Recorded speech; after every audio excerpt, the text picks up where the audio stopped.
Once there was a beautiful porcelain doll named Annabelle. She was created by a master craftsman in the early 1800s, with delicate features and intricate clothing that made her seem almost lifelike.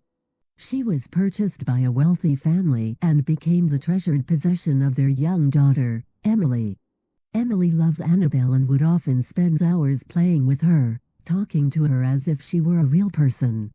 She would take her on adventures in the garden, have tea parties with her and even sleep with her every night.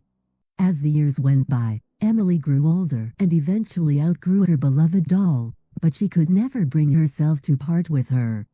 So, Annabelle was placed in the attic, where she sat for many years, collecting dust.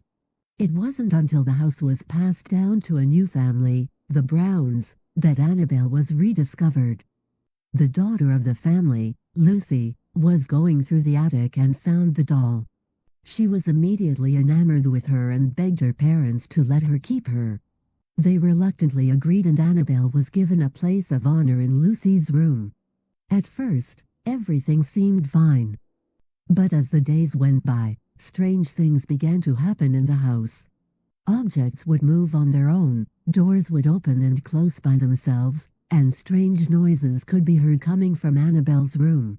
The family brushed it off as their imagination and thought nothing of it. However, the occurrences became more frequent and more terrifying. Lucy would wake up in the middle of the night to find Annabelle sitting at the foot of her bed, staring at her with glowing red eyes. She would often wake up with scratches on her arms and legs, as if the doll had attacked her in her sleep. The family tried to get rid of the doll, but no matter where they put her, she would always find her way back to Lucy's room. They even contacted a priest to perform an exorcism on the doll, but it seemed to have no effect. The doll was possessed by an evil spirit and it seemed to have a will of its own. As the terror escalated, the family was at their wits' end. They consulted with experts and paranormal investigators, but none of them could explain the strange occurrences or how to stop them. It was clear that the only way to end the nightmare was to destroy the doll.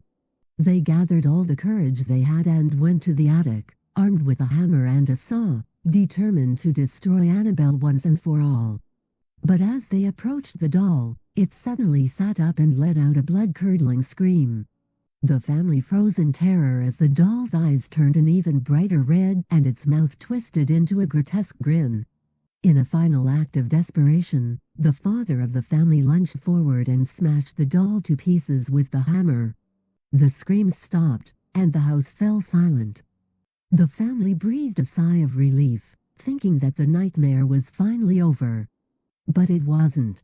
The next day, they found small porcelain pieces scattered all over the house, as if the doll had reassembled itself. And the strange occurrences continued. It was as if the spirit possessing the doll had found a way to survive, even without a physical form. The family was forced to move away, leaving the house and the doll behind.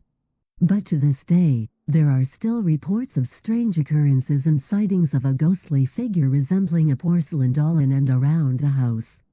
Some say that the spirit of Annabelle is still out there,